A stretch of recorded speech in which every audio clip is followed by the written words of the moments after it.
All right, guys. So I have previously done an episode on quantum with one of our mutual friends, Reardon, who's much more on the skeptic side. Today, I am bringing on somebody who is actively working on, I would say, the other side. I'm not sure that's exactly how to frame it, but somebody who's working on solutions for post-quantum cryptography and is very much in the camp that quantum is coming, I assume, and that we need to be prepared. So to that end, Tyler, welcome. Give us a little bit of your background just for context, then we'll dive in. Thanks, Court. Yeah, I'm stoked to be here. My background is, so actually I studied physics and math in undergrad. So I took like 2 years of quantum mechanics. I love physics. I worked on fusion reactors. I was like, actually, fusion is the future of energy. Here we are now, 20 years later. It's still 20 years away, but I do think that's getting better. That is an aside, though. Ended up doing a PhD in organizations and entrepreneurship, which was a hard pivot away. And then found my way to blockchains because, well, they were just kind of the culmination of everything I had studied. It was like I'd studied finance, I'd studied organizations, I'd studied physics and math, and you just got to do all of that in crypto. So I was like, this place is amazing. So got nerd sniped into crypto via DAOs, actually, because I was wrapping up my PhD and everyone was like, we're reinventing the organization on chain. And I was like, oh, all right, sweet. Like, I love this energy. I'm skeptic about this, but whatever. So that's why my Twitter name is Dr. Doubt. Yeah, that's pretty amazing. Yeah. How'd you get it? How many successful DAOs are there? I think like maybe Bitcoin, although Bitcoin's kind of failing as a DAO these days. And then fell down like the ZK rabbit hole, was working at the Taproot Wizards the past 2 years, kind of pushing on how can we scale Bitcoin, all of those things. And then actually I can claim at least one thing while I was there, which is naming the quantum cats. Okay. I love quantum. Like, I love physics. I think it's fascinating. I just wasn't smart enough to do a PhD in that subject. And so when we were coming up with the quantum cats, it was like, great. Like, one of the things this can do is we can do these things called Lamport signatures, which are quantum resistant. Like, this is great. Cat is post-quantum. Like, let's call them the quantum cats. Nice. And then like a month or two later, everyone realizes like, oh fuck, like, Taproot is not actually quantum resistant and cat's only going into Taproot addresses. So actually, psych, like putting cat in does not make Bitcoin quantum resistant. I think we need to do more. But that has always been like a passion of mine within crypto. And so actually, this is probably almost like a year and a half ago or something, when Project 11 was just getting started. I got a call from my friend Lior, who I worked with in VC before I joined the Taproot Wizards, and he now has his own fund. And he was like, I want to start a company around the idea that quantum computing is coming on timelines faster than people think. I've been talking with a bunch of physicists. Like, I'm convinced people are mispricing this risk, and I want to get something started here. And this was the time I was out there, promoting OpCat and all of these things. And I was like, this is a really cool idea. I feel like it needs, it's not time for that narrative right now, because the narrative right now is scaling Bitcoin. But I want to tell me more, like, how can I help? I want to be involved. And so I've actually known the Project 11 team since its inception. I was advising them. I basically just got moved up on the website from advisor to team member in the past few weeks. Thank you. And so as the quantum narrative, as I like felt the pull of the quantum narrative more and more, I just couldn't resist like kind of moving over to that side and pushing that forward, because it is just this thing that sits at an intersection of multiple passions of mine. I don't know, like physics plus blockchains. I just I love both those things so much. And so being able to work, smack in the middle of those two, it just gets me jazzed and gets me up in the morning. So now I joined Project 11 full time about a month ago. I'm leading their product org. We should have some good stuff coming down the pipeline here in the next few months. So I'm excited about that. And I'm excited about kind of the vision for the company as well, of just, moving blockchains into the post-quantum, but even like quantum future. So, okay. So I know you are, I wouldn't say building in stealth, but you haven't announced everything yet. So you said beforehand that obviously some of this will come out later, but give me an overview of Project 11. Like what is the kind of premise to the extent that you can talk about it. Yeah. So the premise of Project 11 was, it was what I kind of mentioned in the intro. It's like, we think quantum computing is coming faster than most people believe. If that is the case, like if we're living in that future, what do we need to be doing today in order to secure the entire digital asset space in this new world? And the big challenge for, our industry is that there is no CEO who can go and say like, hey, you're using MLDSA or you're using Falcon signatures and like go put those in all of our stuff now. Like if you don't do it, you're fired. Cool. Like that will still take organizations a very long time because there's just so many dependencies if you want to actually get out all of this classical cryptography from your systems. And so you see companies like Cloudflare have started doing this today, where like 35% of traffic sent through Cloudflare now is actually done with a post-quantum like handshake. So like post-quantum TLS, basically.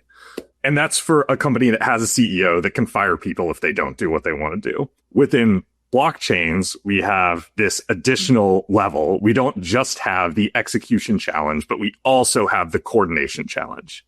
So how do we actually coordinate around what these changes are? Who are the people in charge of kind of like making these changes? And, when and what are those changes going to be? And so Project 11's goal is to basically be the, our CEO, Alex, likes to use the term vanguard, so I'll use it. The vanguard for, moving blockchains into the post-quantum era. And on a more, tactical level, for me, what that means is pragmatically producing products and services that consumers can use today to protect themselves from post-quantum. It means working and researching on, post-quantum standards and how, we can build better standards that work well for blockchains. And then it also means, being parts of the conversations with these blockchains, whether it's Bitcoin or Ethereum or Solana, about how we can help assist that push forward. Okay. So, and again, I know a lot of this will be coming out. What is the business case for Project 11? Before we go, we're going to go much more to quantum in a second, but what is the business case? Like, yes, you can upgrade a lot of these systems, but you just raised money, right? Like the intention, obviously, in the future is to make money. What is sort of the business case here?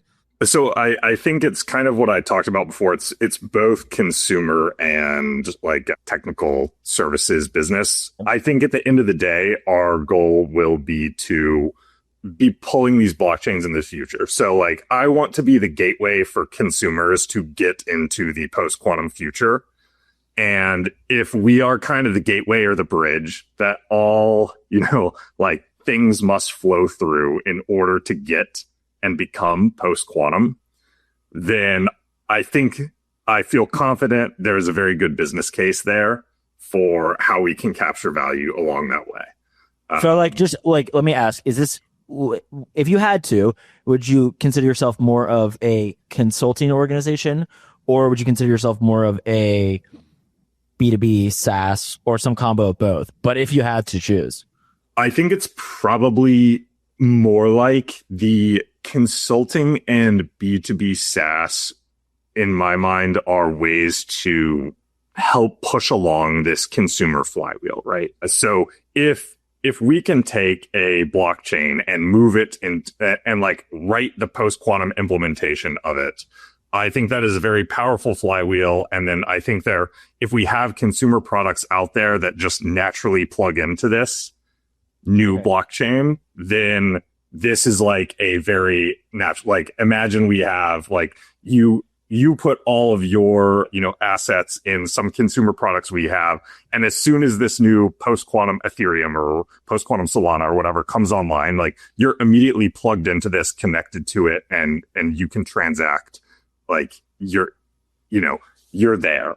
So basically, can we build that consumer substrate that people recognize as post-quantum secure? And then can we then start layering on top of that, the actual chains and things you want to interact with?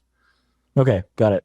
Okay, so then let's just dive right into, what is it in the past? Well, okay, so obviously, in terms of hype and sort of focus, the quantum discussion has really come about, I would say, in the last 3 months, like at least insofar as Twitter and then, broader conversation. Now, this conversation has been going on for 5, 10, decades. And in fact, like Satoshi has, recognized this, I think, at least in conversation on forums with people as, potentially being a threat in the future. So like this has been an idea that has been around for quite some time.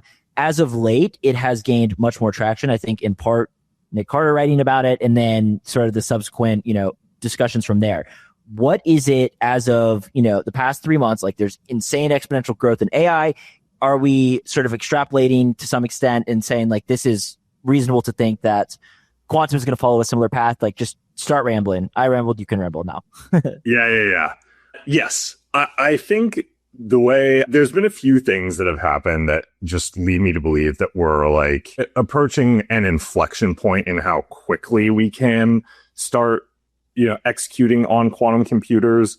I think the big one last year was Google's Willow, basically showing like, hey, a big issue with quantum computers is this idea of error correction. And it's like, these things are noisy, and how do we get the noise out of the system? And up until last year, like adding more bits to the system increased the noise. Right. And what Google's Willow, paper essentially said is actually we found a way that when you layer on more bits, it's actually going to reduce the noise. And that was like, oh, crap, like this, this is a breakthrough that moves us into a new regime where now, like, in theory, and I will say that, like, in theory, we can build these systems in such a way that now larger systems are not actually causing exponential blow up in issues there. That to me was the big one from last year, if there's like one takeaway there. The things I'm excited about for this year are like improvements in algorithms. I know like Shor's algorithm is known as, it's like the thing that breaks classical cryptography. So for listeners who aren't familiar at all with quantum computing, maybe I'll start there with the idea with quantum computing is it's basically a new computing paradigm or regime. So in classical computers, we have bits that are 0 or 1. Like they are one or the other. They definitely cannot be both. In quantum computing, we use these weird things called qubits, which can be 0, 1, or a combination of the two. And when you have these new types of bits, you can solve new types of problems. And one of the problems that we can solve with qubits is basically it's like a factoring algorithm. And this reduces down to something called the hidden subgroup problem. If you're like a math nerd and want to go down the rabbit hole, like go Google that. But the TLDR is that this hidden subgroup problem can be solved with a quantum computer. It can't be solved with a classical computer. And the hidden subgroup problem is what underpins all of our cryptography in blockchains today.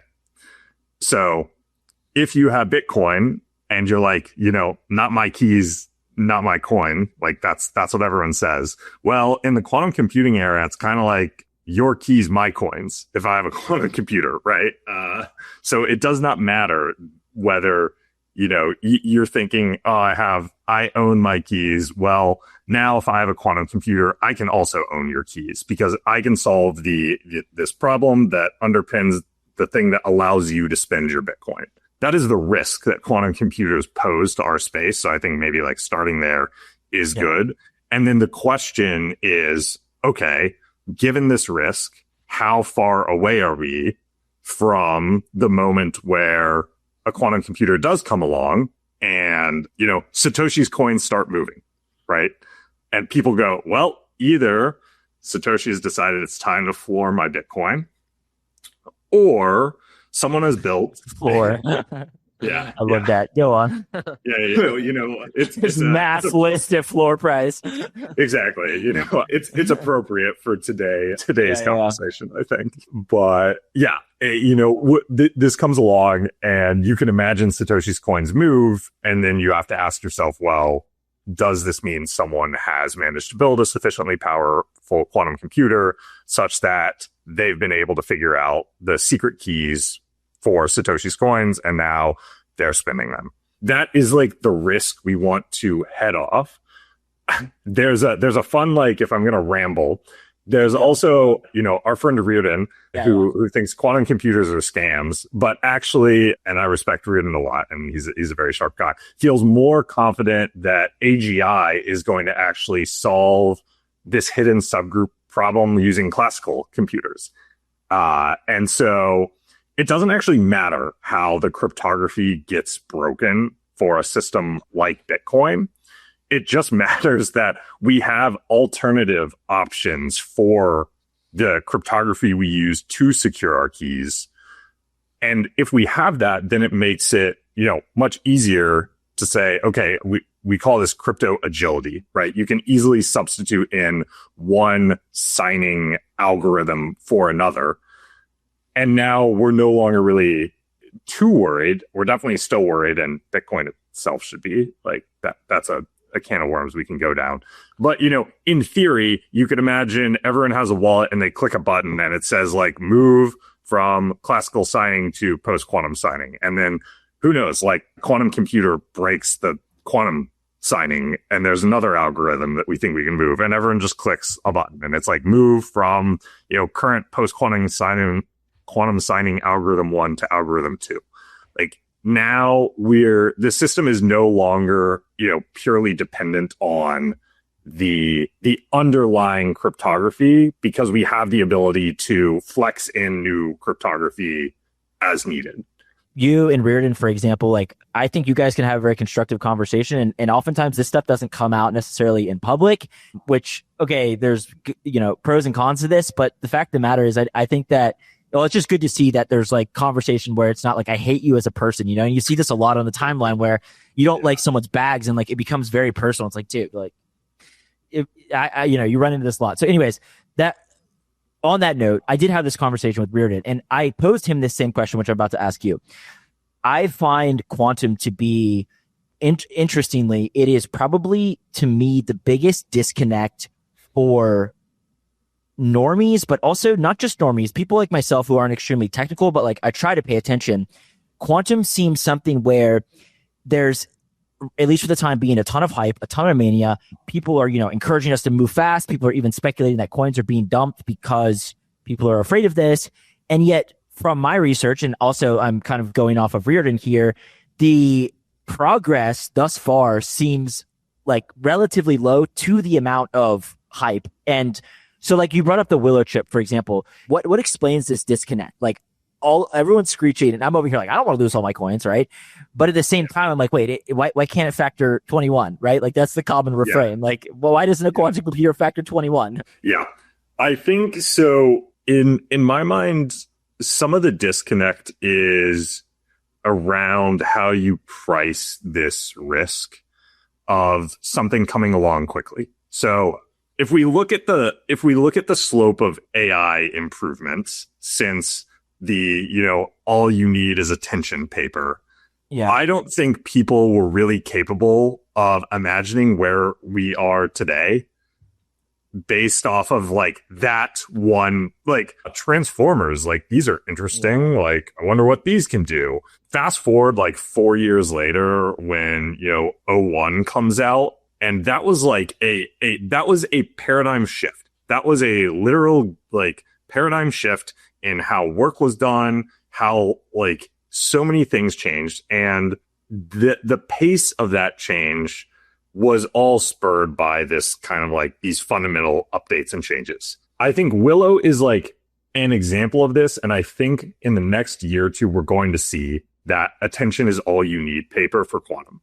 And that is basically going to say like the race has started. And once the race starts and once that cat is out of the bag, the challenge is, okay, it would be great if everyone realizes this is the attention is all you need paper. But people didn't realize the attention was all you need paper was what it was, right? Until a few years later. And so in that intervening time, like all this stuff happens and O1 comes out and O1 comes out and people are like, wow, this is amazing, blah, blah, blah. Well, the equivalent of O1 coming out for the blockchain or crypto industry is everyone's coins are fucked. The industry like has to move everything.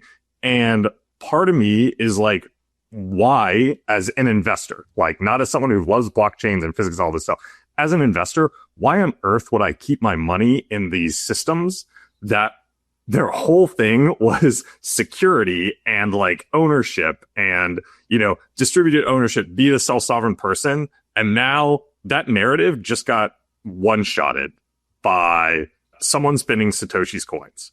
Yeah. And you're like, well, I'm going to peace out from here for the next like 5 to 10 years. Y'all can try and figure out like post-quantum stuff and maybe bring this back. But from a like entire, like we're looking at the entire universe of everything here. Why am I wanting to invest in this system that said it's so amazing, it's decentralized, it's all of these things? But what it's actually shown me is it can't coordinate and upgrade and actually respond to these existential threats to it. Yeah. And that to me is the risk that's like not properly like, I know people are like, we don't need to move today. But when I look at quantum, I'm like, this is the thing that could one shot our industry, and saying like, it's not coming and we're going to put our heads in the sand. I think I can't tell you with certainty a quantum computer is coming in the next 5 years, but I also can't tell you with certainty that a quantum computer spinning Satoshi's coins is not coming in the next 5 years. And so my question is like, given that, you know, what risk level, how certain are you? How certain is everyone that this won't happen? And that to me is the way to frame this question is like, if you thought there was a 1% chance that this would happen in the next 5 years, is the answer like, no worries, guys, like, let's just like ignore this until some more information comes out and comes along? I think the answer is no. And it's exactly because of what we talked about earlier. It's not just the execution, it's the coordination around the execution and these timelines where there is a very painful scenario for blockchains, which is quantum computers start spending people's tokens. Let me take a moment to talk to you about Ellipsis Labs, a team I've known for a while. The Ellipsis team is one of the few that I consistently point to and say, these guys really know what they're doing. Ellipsis Labs brought capital-efficient order books to Solana and started the Prop AMM revolution with SolFi. Altogether, they've saved retail traders tens of millions of dollars by reducing slippage on spot markets. They're bringing the same level of expertise to perpetuals with Phoenix, which is live today. Ellipsis Labs is backed by Paradigm, Electric Capital, and Han Ventures. I would consider them the foremost experts in crypto market microstructure. The best part is that Ellipsis Labs is hiring for New York-based engineers. Work with a small, focused team who are results-driven, collaborative, and use a modern stack. If you're an engineer with a DeFi team that's already proven itself in the market, go to ellipsislabs.xyz/careers. Okay, so here's something that I have heard, and I'm also like pontificating right now, so tell me if this does not sound correct at all. But the ChatGPT moment was real. I agree. And I also think that, yeah, it was hard to imagine 4 years later we'd be where we are. I think that's true. Also, you could look at this slightly differently and say that, you know, Eliezer thought that by now we would be in the singularity. So maybe that's not that's kind of not apples to apples. Like, you know what I mean? So I'm not trying to make that argument, but I'm just suggesting that there were like many potential outcomes with the kind of advent of like LLMs and or the practical implementation of LLMs into where we are today. So look, I'm not denying any like the exponential growth. I'm in agreement with you there. Yeah. What I would say though is like humans tend to innovate sort of in a staggered way, in the sense that some things do see exponential growth at times, and there are also things that simply have not seen exponential growth for quite some time. And oftentimes, I'm being very I'm generalizing here. oftentimes those tend to be more in what we consider meat space or physical space. Mm-hmm. And I think quantum is some sort of in between of physical and digital space, but like a very oversimplified and probably naive analogy is that like jet engines and, plane travel is not that different from 40 years ago. You know what I mean? We're not going twice as fast. Yep. Like the planes aren't like exponentially safer. I mean, but my point there is just that there's a lot of things in the physical world that don't see exponential growth. How much, in your opinion, is quantum predicated on physical qubits, right? Or like just the physical creation of these computers, which, like, by the way, are very much not like normal computers. If you go ahead and look at pictures of them, you can quickly intuit that these are not like your average, M1 Mac or whatever. So like, explain to me how much of the exponential growth do you think needs to occur in physical space versus digital space, and like where that may differ from something like AI. I'm kind of playing like pseudo devil's advocate here, if you will. Yeah. And I think an important distinction to actually bring up here is that quantum computing is a theory of computation, and it doesn't have anything to do with physical space or anything like that. All it postulates is that we have these fundamental building blocks called qubits. And qubits are these bits, basically, that can live in a superposition of 0 and 1. It so happens that in reality, we know we can create these things from quantum mechanics. And quantum mechanics has been around since the 1920s. But you can write a whole theory of quantum computing, and it can remain completely up here like pie in the sky. And it says, if you have qubits, you can do that. And that is where things like Shor's algorithm come from. That basically say, if there were these things called qubits that, held superpositions and held low enough error rates, then we could crack the keys to Satoshi's coins. The other side of that question is, okay, like no one can disagree with that. That is a mathematically proven certainty. That is like a sound theory. Now, the question is, can we actually produce these qubits in reality? And I think this goes to your question of physical space. And can we then actually run this algorithm that we know works in theory on these physical qubits? And so in many ways, I look at it as like, we've developed the theory for the jet engine, and now we are, in the like Boeing labs trying to figure out how can we put this jet engine together, given we have the blueprint. We know that if we can get to this state, this is what happens. Now, engineers, like, you need to figure out how to do this. And along the way, I think we'll discover like, hey, actually, maybe there are ways to improve the algorithm, or there are ways to engineer this in a way that we can solve things faster. I think the big thing is money is really flooding into this space to push this engineering challenge forward. And that is what excites me. I like seeing, like private money being put into scientific research, because it just encourages people to pursue different architectures, like take different paths. And like, that is what is exciting to me, right? There are many different ways to build a quantum computer. And each one of those ways has many different companies exploring the best way to engineer this. Ultimately, I'm sure it's going to end up being like some combination of these in the future that, lead to quantum computing, networking, and all of these things. But I think what is very exciting is that there are so many architectural innovations being pursued on the engineering front. And that to me is the primordial soup you need to get this, engineering and scientific breakthrough that allows us to say, like, here it is, we've cracked like what is needed to build the first cryptographically relevant quantum computer. Okay, you talked about that, the attention is all you need paper. What would be, if you had to hypothesize here, what would be that moment for quantum? It doesn't seem like you think we've had it, but you think that is coming, and that could be like a 0 to 1 unlock whereby the jet engine is getting built probably by many people at the same time, and there's a confluence of, innovation and go ahead.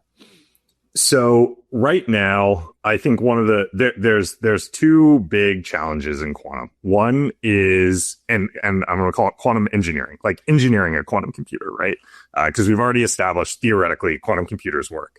Engineering a quantum computer, one we talked about earlier, which was this idea of error correction. So how do you get errors out of the system? And I guess the second, which is like related, but not exactly that, is this thing. It's the ratio of physical qubits needed to make a logical qubit. And so this comes with error correction, essentially. A logical qubit is a qubit that performs like the ideal qubit we theorized about. It's a thing in perfect superposition. It never has errors. Nothing ever goes wrong. And physical qubits are, subject to noise and all of these things. So the question is, how many of these physical qubits do we need to simulate one of these logical qubits? And I think what is going to happen is someone is going to come out and say, like, I have found a way to actually, right now, we think we need like 10,000 to a million like physical qubits for one logical qubit, or like crazy numbers. I think that number is going to be knocked down by multiple orders of magnitude.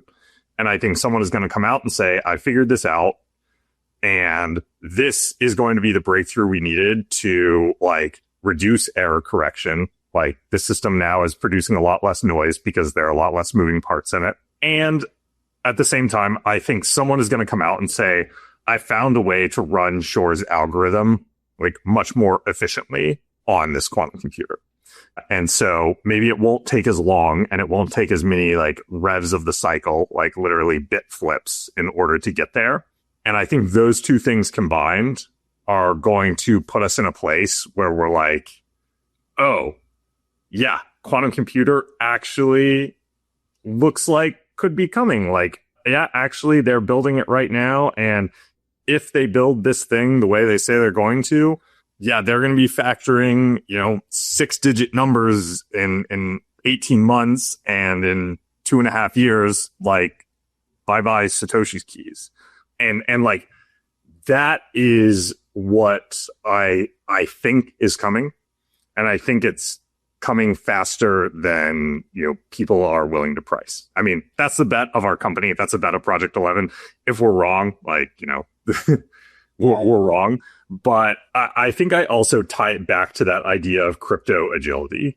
Regardless of if it's a quantum computer, if it's AGI, if it's whatever, I do think in order to survive into the future, I think current cryptography is going to need to be deprecated, changed. It's going to be broken for whatever reason. And if these blockchains are going to be these forever things, the forever machines that run forever, we're going to need ways to swap in and out of how we prove ownership in these systems.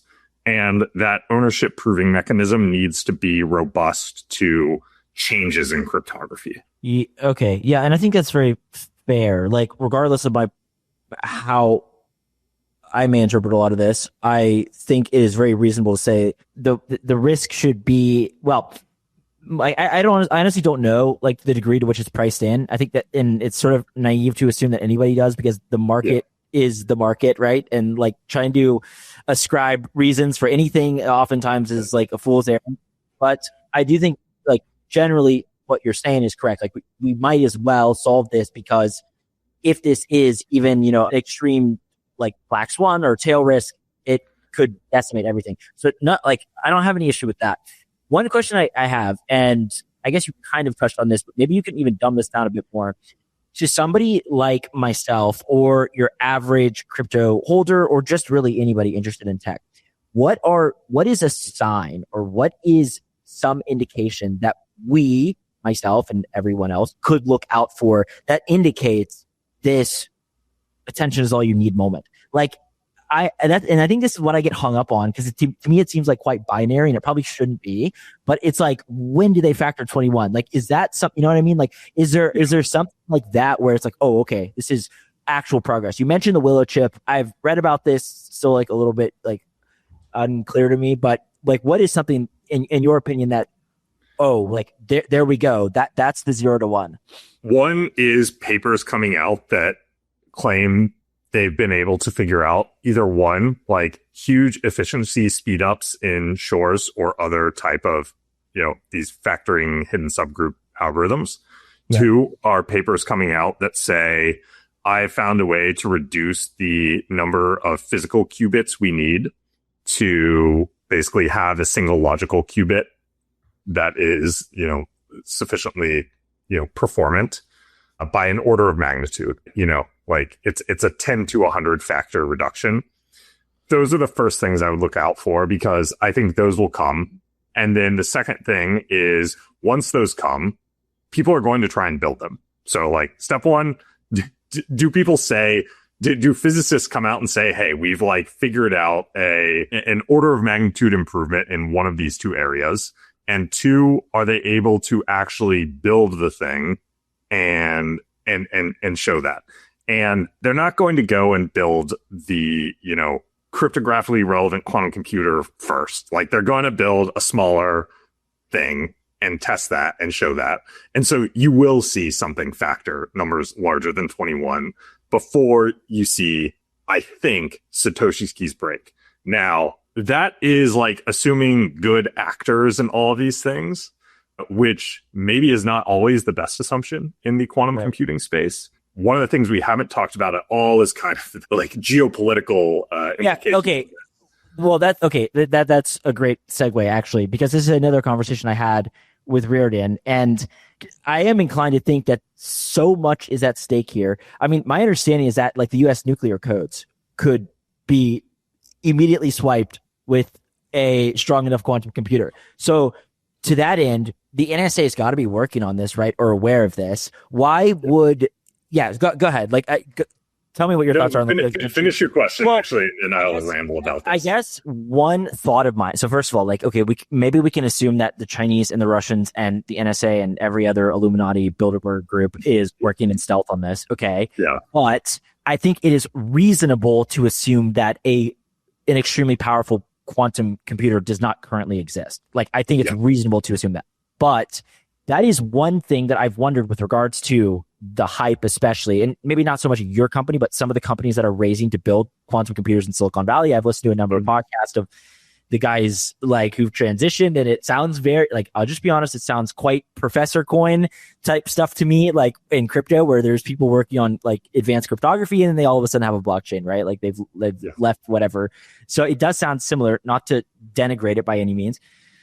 But why do we expect private companies to beat governments to market when it is such high stakes, right? Like, I am very much in agreement that private innovation oftentimes is more nimble and can surpass anything that nation states or governments are capable of.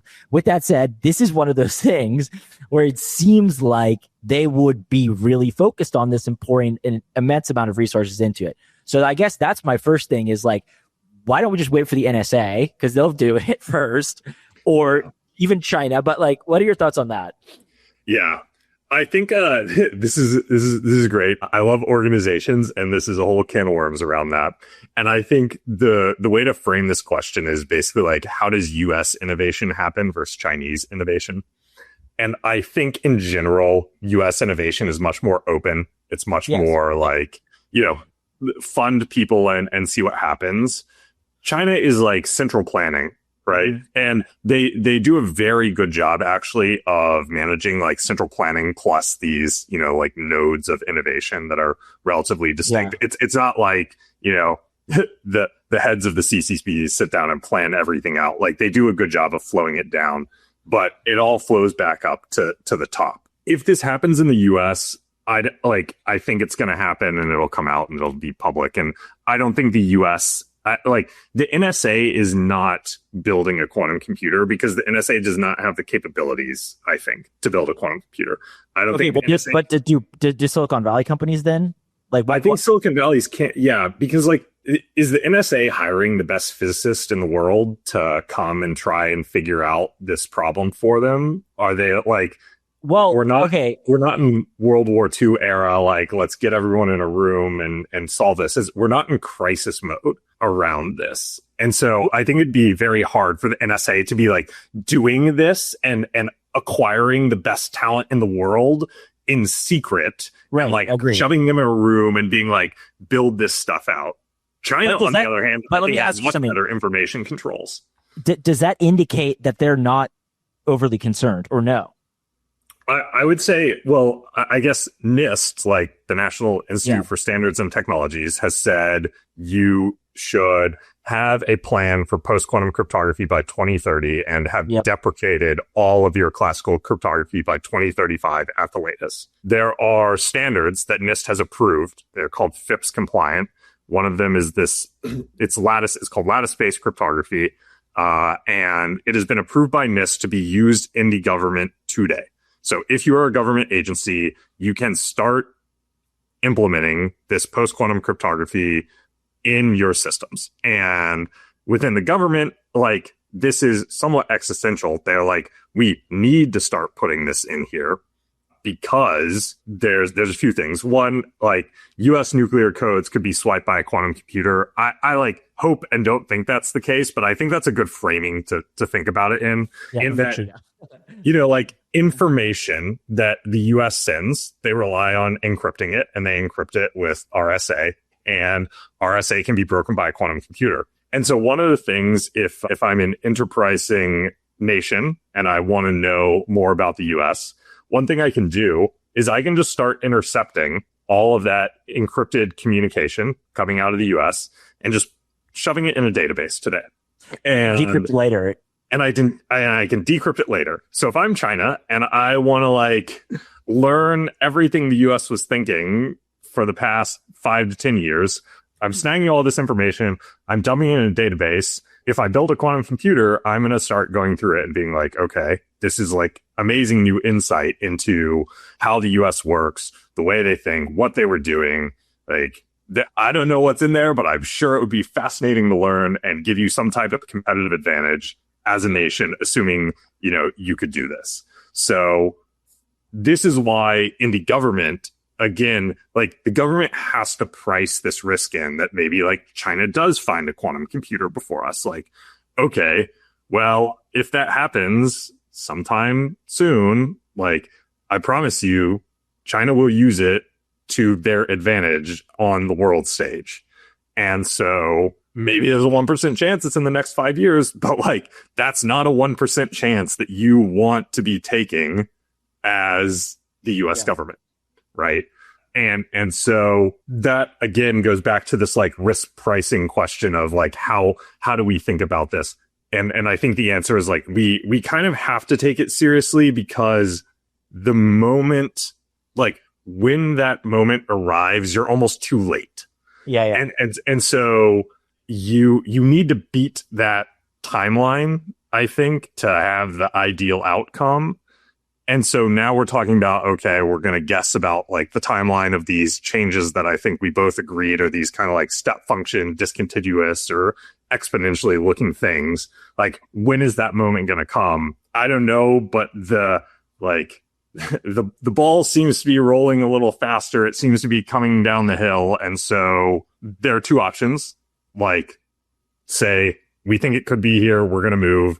What's the cost? And I think that's like the other big question here. Like, what's the cost? Signatures get a lot bigger. Like, this does mess with systems. It's not a costless, like, just click the button and use new cryptography, right? Does that mean more fees for Bitcoin? Yeah. Honestly, Bitcoin should switch today based off where fees are at. And we can do Ordinal 2.0 post-quantum. But yeah, I think like, look, there is a cost to it. This isn't free. There's no free lunch here. Quantum signatures are bigger, which, you know, means load to the system, longer signing times, more like compute all of these things.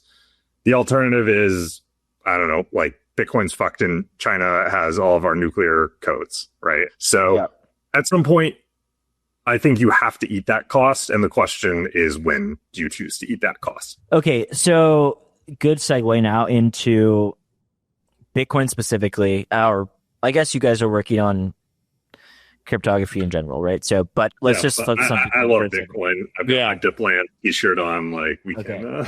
Perfect. So, to that end, what are I've been reading just in the past couple of days, like the discourse with Nick Carter back and forth with some of the core devs, Mac Rollo, and then, discussing maybe the disconnect there, which is an interesting topic unto itself. What are some of the proposed ideas, and where do you think we are in those? It sounds like pretty early or maybe non-existent, but with regards to Bitcoin specifically, maybe like where are we headed? I think there's two questions with Bitcoin. One is, what cryptography do we switch to? I actually think that is the easier question to answer. BIP360 is out there today. I know Jonas Nick and friends put out a great paper on hash-based signatures. Someone is running a Falcon testnet. Falcon's like a post-quantum signature scheme. I'm sure we'll see one with MLDSA soon too. That is like a known problem that like can be solved. I know Bitcoiners like to hem and haw over like, my node size, like, bro, like memory, like a terabyte of memory costs 2 cents. Like you can get a larger node, like whatever. There's probably some networking implications of like larger signatures. By and large, like I feel very confident that can be solved. Like we are smart, we are engineers, other networks are going to have to solve this. This is a known this is a known problem. The second part of all of this is, what does Bitcoin do with all of the quantum vulnerable coins that are sitting out there when this upgrade happens? And that to me is the much thornier issue that is not being discussed as rigorously as this kind of cryptography side of it. Okay, so what are your thoughts on that? I think we have a handful of options. Actually, there's not a handful. There's probably 2 or 3. One is do nothing, right? One is say, you had Bitcoin, is in your account, it's yours forever. And if Satoshi is dead and, you made the quantum computer, like those are now your coins, right? Because, you spent them. And I will raise on that premise. Yeah. And to be fair, I think some quantum computing companies are coming around the idea that like, oh, there's a pretty nice, like, bounty. Well, it's not as large today as it was yesterday, but, $500 billion bounty for having a quantum computer and taking Bitcoin, assuming that doesn't send Bitcoin's price straight to zero. That's option one, right? Is to say, okay, we're not going to do anything with these. And, if you want, you can move your keys to the post-quantum stuff. And if not, good luck out there in the dark forest, like hope you don't get pwned. And if you're dead, well, like your coins are now the property of whoever has a quantum computer. I don't think people love that option within the Bitcoin. Really? Yeah. Understand. I think the people that matter don't love that option. Maybe I'll like frame it that way. And the reason is it kind of kills the whole narrative that it's like your keys, your coins, right? It's no longer, that's not what the network is anymore. It's like a weird combination of bounties for quantum computers.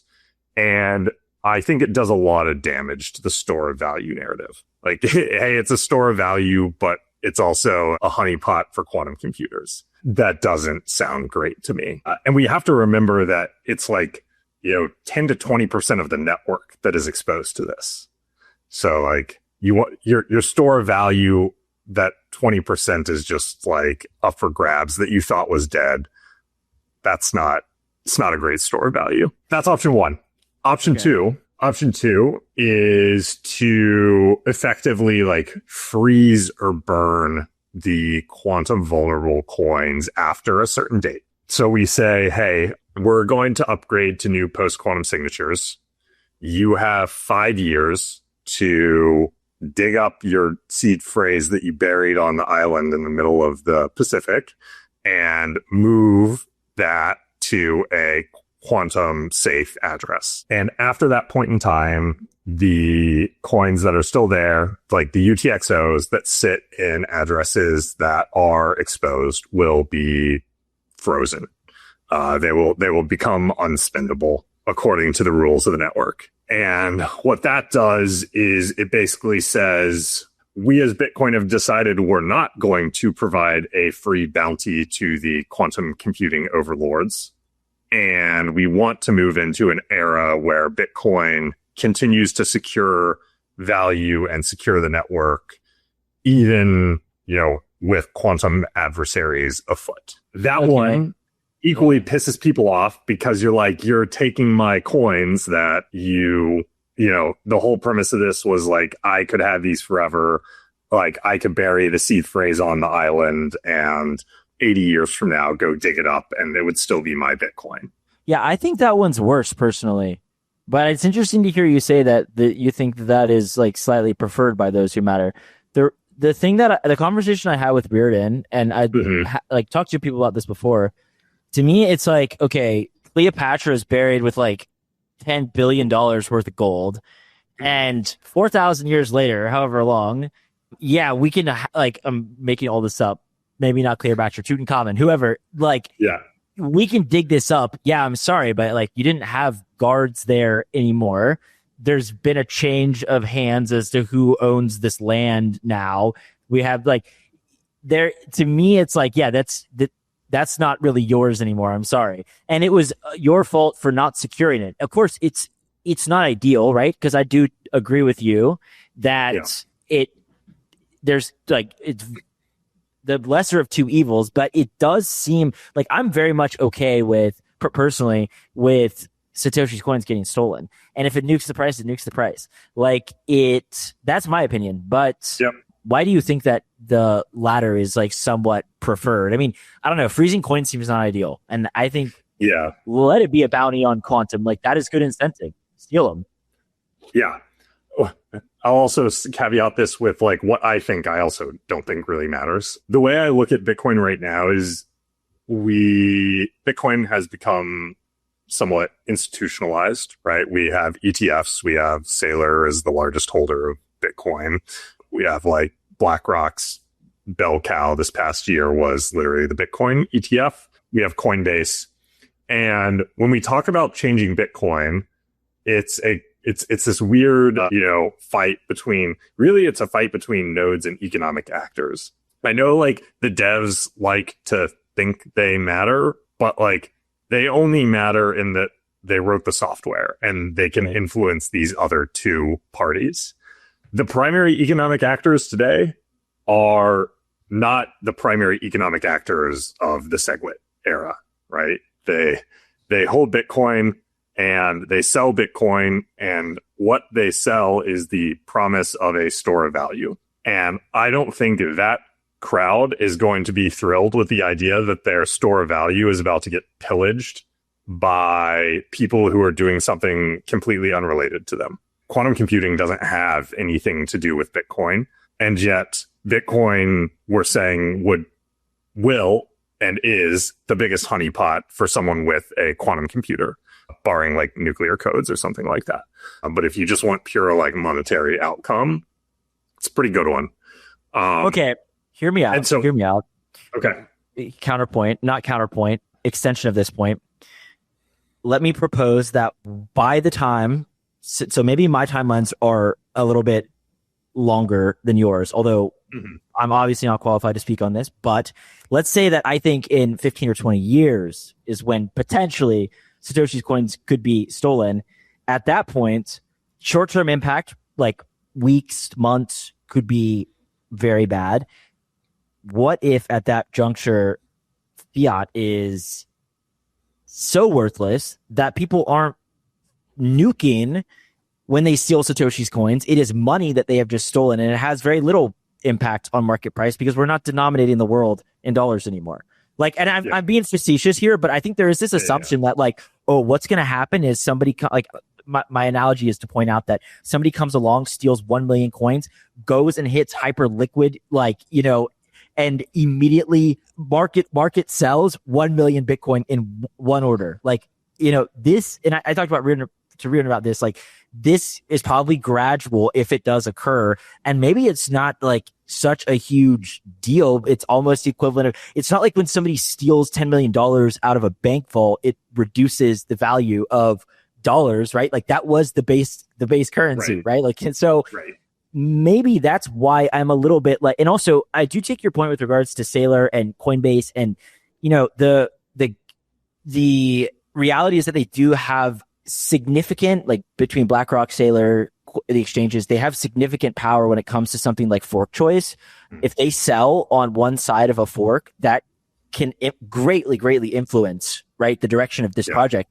With that said, I am somewhat of the opinion, I kind of have always been like live by the sword, die by the sword with Bitcoin. Like if that ruins it, then it wasn't worthwhile. And that's one of those things where they are also incentivized to pick the right fork. You know what I mean? Yeah. And people talk about BlackRock fork, and I'm like, listen, like that's a very cagey thing, because if BlackRock fork becomes censored fork, it's not valuable at all. To me, it's worth zero, and it will go to zero. So like, there's a lot of kind of assumptions of what the incentives are, but in reality, like Saylor has to be extremely careful as to what side he chooses if something like this comes about, right? So I don't know. Yeah. Those are my not counterpoints. Yeah, I agree with that. I think I guess, to be clear, I'm talking about quantum being relevant in like this current regime of Bitcoin in the next 5 years.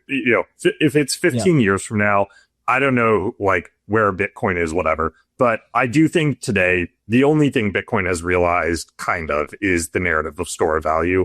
We have not done, Bitcoin sucks as money. Like Ethereum is better, Solana is better, fucking Hyperliquid is probably better as money. Like it's just not that is the thing it is seen as today. And that is the narrative that like keeps it alive to some extent. I think there is still like promise of these things happening, like other things happening in the future. But by and large, I think that's where we are today. I think the analogy of the bank vault is not quite right. I think the analogy is 30% of the banks in the US have vaults that, people with a gun can just walk in and take the money from. Like, I think that is the logical like way to think about this of like, oh, I don't know that I want to keep my money in a bank anymore, because it seems like half of them are insecure. And the thing I cared about here was security. In the same way, the thing I cared about with Bitcoin was like store of value and ownership. And it was, it was digital gold. It was like better in every way. Well, you can't steal my gold bar with a quantum computer. So I feel like I'd rather have that. That is the danger I see if we do reach quantum computing in the next 5 years for Bitcoin, is like it is leading. And I love Bitcoin. I'm a Bitcoin holder. I'm like a Bitcoiner through and through. But I want to be realistic about like why it is popular and why it is like being distributive. And this is becoming a more like thing that people are being told to hold in their retirement funds. And right now it is because of this store value narrative. And my fear is that a quantum computer can, one shot that narrative and send Bitcoin back to like, fuck, we have to start again from digital cash. And like, I just, that's not going to happen. Right. Well, I think at least, okay, so I agree with you, and I take the larger point. I will say that most of those people that you speak of, their keys are either in ETFs, they're in some way wrapped with MicroStrategy, or they're in single use already, in theory, post-quantum secure signatures, like addresses. So maybe it's the people who, like the digital cash people, the original, Silk Road people, maybe your coins get stolen, but it is what it is. I still lean that way, but I could be swayed. You need to think about it more. Yeah. I'll come back on in 6 or 12 months. We'll see where we're at, and then we'll rehash that. But yeah, that's kind of where I'm at today, is like quantum poses the biggest threat to the store of value narrative. And I want to see Bitcoin continue to grow. I want to see the meme continue to propagate. I think like that happening is always a net good for Bitcoin. And what I don't want to see is that meme get killed off by quantum and cause, a big hard reset where Bitcoin now has to like redo all of this work it had done over the past, whatever it's been, 16, 18 years. Yeah. Okay. We're like coming up on time now. We've really dug deep into this, but okay, I got a couple more questions. Bitcoin versus other blockchains. There is this one. So one of the narratives, which is probably reasonable, is that, Bitcoin's hard to upgrade and it's hard to get social consensus on anything. And I think that's generally true. And as you go down the list, it becomes probably increasingly easier to sort of aggregate around a new signature scheme or whatever, because there is slightly more top-down development. So that point is fair. With regards to this, to the actual technical redesigns, I'm not so it's not clear to me that, you know, Zcash and Ethereum and Solana are like way better off. How do you compare? Yeah. So how do you compare Bitcoin versus some of these others and like the complexities involved? Yeah. And Bitcoin today is actually the best position technically to move to larger signatures and like be okay. And the main reason is like we have 10-minute block times. Our mempool is basically empty. Like, I know talking about increasing the block size is insane, but imagine we increase the block size 10x and said everyone uses these signatures that are 20x larger now. Like, I actually think Bitcoin would be just fine if like somehow we just had Groundhog's Day. You woke up tomorrow and your Bitcoin block size was 40 megabytes and signatures were larger. But otherwise, people are just still sending their Bitcoin back and forth. Like, that's okay. Wait, I have a quick question. Does the like maybe most popular, if you will, upgrade right now include what did it mean, a 10x block size increase? Would it mean a block size increase in general? Well, here's what it is. Like the system's throughput is based off the block size and then the minimum size of a transaction. Right. And the minimum size of a transaction in general, when you're like, you know, if I'm sending my coins to you, is dependent on how big my signature is in like the locking script. And the biggest factor of the size of this locking script will become this post-quantum signature, which let's say is 10 to 20x bigger than the signature today. So you can now imagine, you know, today, let's say we can fit 1,000 transactions if it's just me and you sending back and forth in a Bitcoin block. Well, it's like 100 now. Yeah. Yeah, exactly. It's 100 now. Okay. Like, well, they're like, okay, we don't have to change the block size. Okay. Yeah. Just fewer transactions can go through. If you want to keep the like same fee rate and throughput and all of that, then you probably want to increase the block size, you know, proportionally. You don't need to do that though, right? Like everyone could just yeet, you know, 200 kilobyte transactions into the mempool, and you know that's another thing. I actually read something about this. I was reading this thread of somebody talking about how long and expensive it would be to migrate, but the signatures that are current, like one use signatures post SegWit, is that right? Those are, assuming you haven't reused a signature, those are secure. So you wouldn't need to move those, right? So those ones they don't need to be touched, right? It's just they do need to be moved eventually. So I guess there's two things. One, all SegWit signatures, or I guess all SegWit keys are stored behind a hash if you've never signed from them. So it's like you have your public key and then we hash your public key.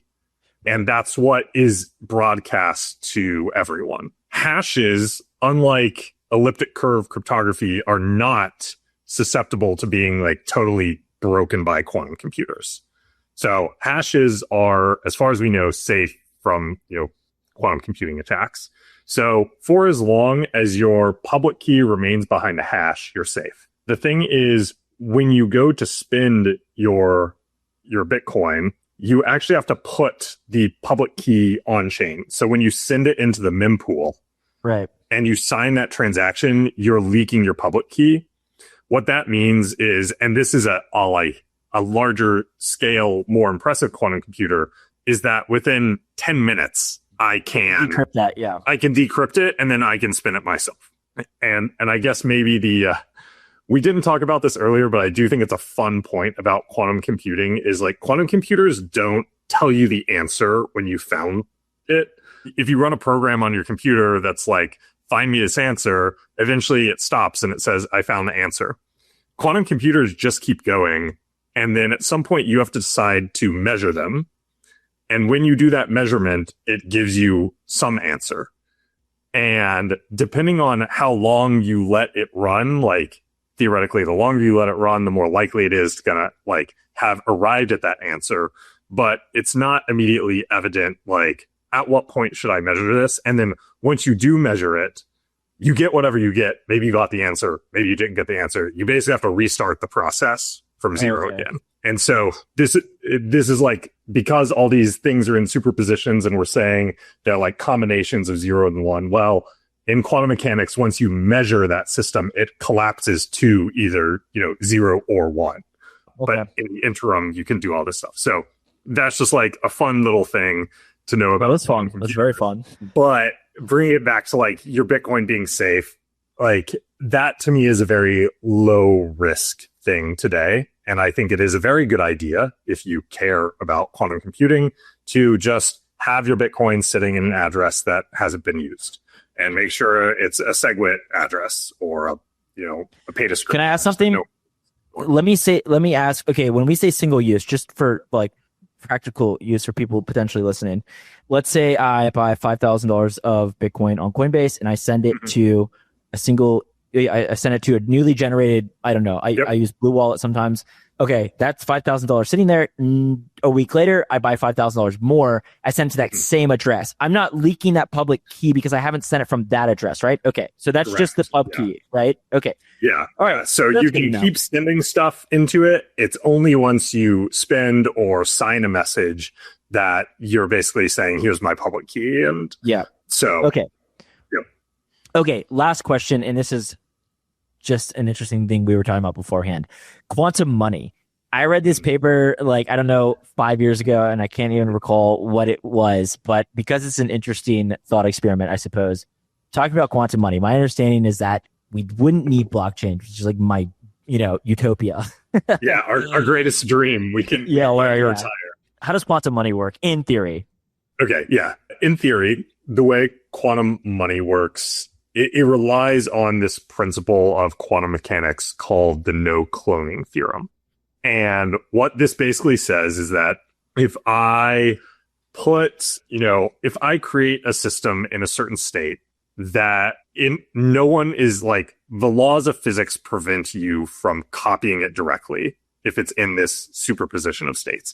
And the reason actually goes back to what I was talking about with the measurement before, is that in order to actually like clone this, you need to be like, well, what information is inside? And in order to figure out what information is inside of this state, you need to measure it. And so when you measure it, it causes the system to collapse, which means, it collapses to some subset of what it was sitting out here before.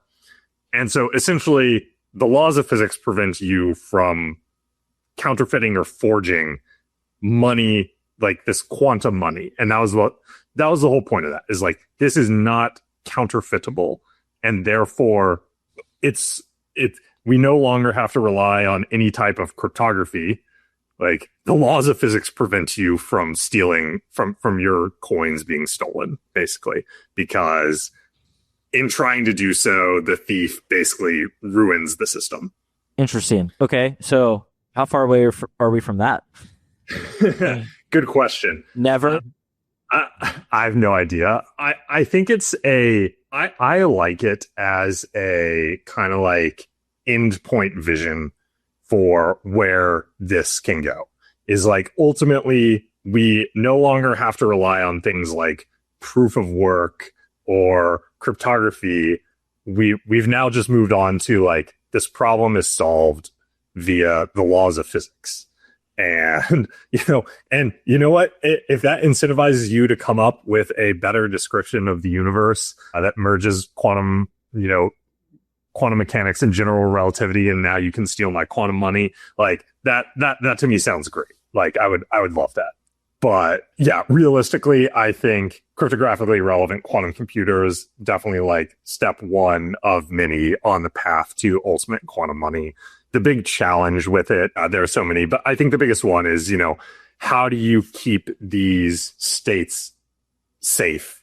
Because you don't want them like collapsing on their own. You need to maintain this superposition. And so how do you store quantum money? I think is like, that is one of the biggest challenges I see around it. Don't you think that if we ever came to a future where that's feasible, it seems like Bitcoin could upgrade to that? Like, yeah, right. So, and I mean, that's the kind of interesting thing. Maybe that's like like you said, like the idealized vision of it all. But a lot of people think that Bitcoin is just like incapable of change. And in some ways, this stems from like Satoshi. I mean, I don't know if people, I think there's this quote from Satoshi where he basically said, and I don't know if it was a back and forth or it was like one of his emails or what, but he said like developers of Bitcoin should be seen more as maintainers versus developers going forward.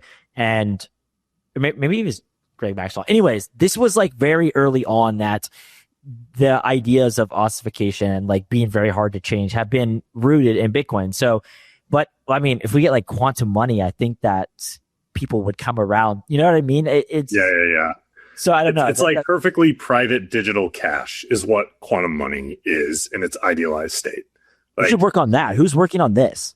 Yeah, we're working on it, but it's a little further down the roadmap. I think let's make sure we can get that quantum computer up and running first, and then after that, I'm all about how we can move over to quantum money because I think it's just fascinating. And frankly, when we get the quantum computer running, I think we're going to just enter a new scientific paradigm and have, like crazy new discoveries.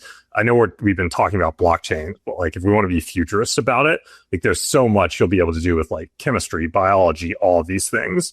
Earth scarcity, it won't even matter. Yeah, exactly. That like, I don't know what humanity will look like 10 years after we have like a sufficiently powerful quantum computer, but I suspect it will be vastly different from what we imagine today. Okay, wait. Final thing, because I have to ask you, like, give me some timelines. Give me something concrete. When do you think we get a full-fledged quantum computer? Like, are you in the 5-year, 10-year? Like, where are you placing your bets? I need to go start the poly market. It's not there. I know. Satoshi's coins move by 2030. I think that is just like an amazing. I want that. What do you think is what do you think is fair value for that? I think I give it like I'm like bullish on this, and I'd say probably like 20% chance. Okay. I think that's roughly what it is on Kalshi. Actually, there is one on Kalshi. Oh, there is. Okay. It has like no volume though, so I don't. Okay. Yeah. I need to go like drive volume to this. We should. I will text Shane. I will talk to Shane and ask him about putting one up. I'll do that. Yeah. Maybe we'll do that. This sounds like a good use of our Series A. So yeah. So 2030, and then like when are you certain by 2040 or something like that? There's different levels of conviction. Yeah. I mean, yeah. By 2040, if we haven't figured it out, like that's gonna be rough. So I don't know. Like my level of conviction is like 2030 seems like a really good shot. 2035, like pretty dang sure we're gonna be cooking something on quantum computers by that point. Okay. If we're not by 2040, like, well, hopefully I found a new job because gotta pay the bills somehow. Yeah. Okay.